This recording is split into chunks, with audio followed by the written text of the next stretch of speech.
In America, there is a law that states that if you have more than $100 million under management, you must let the world know every 3 months what you have been doing with that money, what you have been buying, what you have been selling, and how you have been handling that money from investors. In this video, we will take a look at all these billionaires and delve into the portfolios of the world's best super investors and asset managers. We will see what they have been buying and selling because some of them have made really huge changes in their portfolios and their assets. You know the saying, there are 1,000 reasons to sell stocks, but only one reason to buy them, and that is to make a profit. And believe me, this video is absolutely packed with billionaires, asset managers, investors, and I honestly love making this type of content because I believe that you can always extract some information about these super investors and become better investors yourselves. Hello, we are Invest Guide, and welcome to another investment video. For this video, we will mainly be drawing information from the Dataroma website, which I highly recommend to you as it provides nicely organized portfolios of these super investor billionaires, showing what changes occur quarter after quarter, what they are buying and selling. Another website I can recommend is ROIC.ai, which is a great tool for people who love numbers, percentages, and everything you need for good business analysis. Let's start with the first portfolio manager, whom you probably don't know, but you should. He manages $23 billion and is one of the largest portfolio managers in the world. His name is Terry Smith. We own a portfolio of very, very good companies, but I can't tell you what will happen next in any of their share prices. And as a great man once said, if you think you can, give me a call. Terry is one of my favorite investors. His investment strategy is quite simple. He mainly invests in high-quality companies, also known as blue-chip stocks, and selects stocks primarily based on a metric called ROIC, which stands for Return on Invested Capital. It is essentially the percentage by which a company can create value for shareholders. So, how does a company generate returns on the capital invested by investors? Well, some companies can generate $2 from every dollar you give them, while others may generate only $1.20 from that same dollar. When you invest for a few years, this difference can be significant. Take a look at Apple's ROIC, for example, and see how cleverly they allocate shareholders' capital and make more and more money from it. They truly improve their performance every year. Smith's approach is to simply find quality businesses, buy them at a discount, and then do nothing. Many investors know that this is the hardest part. The average holding period for his stocks is 17 years, and the average return of his fund over the last 10 years is 16%. So, this investor is indeed outperforming the S&P 500 index by a significant margin. When we look at what he sold, the largest sale was Adobe, which accounted for over 3% of his portfolio. He explained that he was not happy with Adobe's acquisitions, so he sold his entire position. When we examine his entire portfolio, he mostly bought Procter & Gamble, a well-known company in the consumer goods industry, but he also made purchases like Apple. And where many people will tell you, hey, Apple is already past its prime. After all, everyone in the world has an iPhone. Maybe that's true, but Apple is no longer just a company that sells smartphones. It's a company that has 1,000 ways to monetize all the people within its ecosystem. Yeah, at least that's what we're seeing now. For example, Apple introduced a savings account for its users and so on. There will be plenty of things like that in the future. Personally, I'm glad that Terry also bought Apple because I bought it throughout the whole previous year and at the beginning of this year too because I believe Apple will continue to rise. Furthermore, Terry also bought a bit of Meta, and I also bought it throughout the previous year.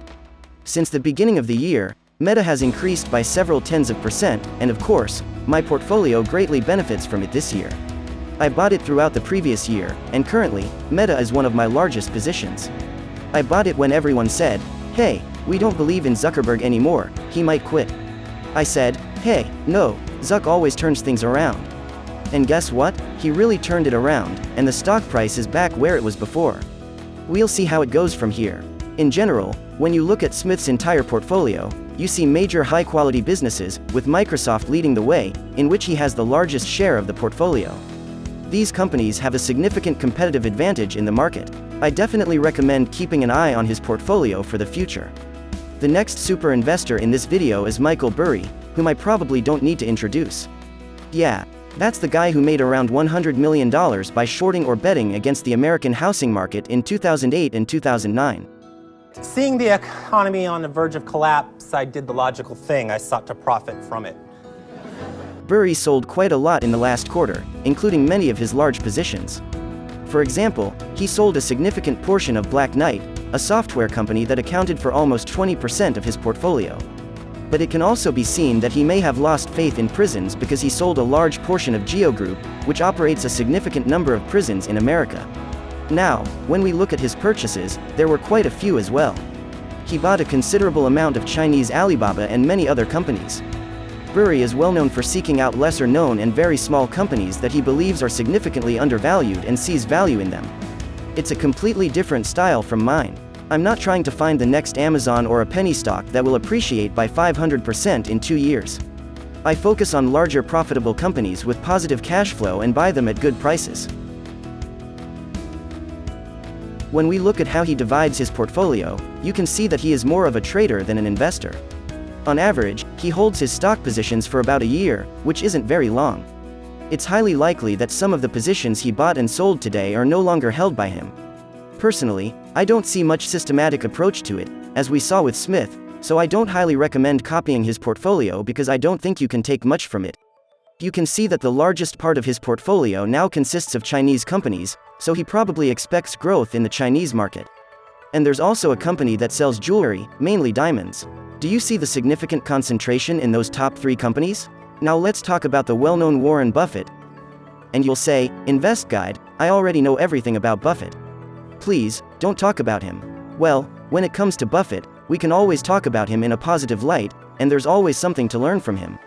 Let's get into it. With Buffett, it was also interesting because he sold the most shares of Chevron, a huge oil producer in America. As we mentioned before, Buffett has been selling banks because he no longer has faith in them. Some of the banks that you've sold include USB, Wells Fargo, Goldman Sachs, JP Morgan, PNC. Should we think that they're banks that aren't well run because you've sold them? Or? No, Okay. no. But I did think that banking could get in a lot of trouble just because of the kind of things that I didn't like the banking business as well as I did before. And he actually sold his entire position in the Taiwanese chip manufacturer.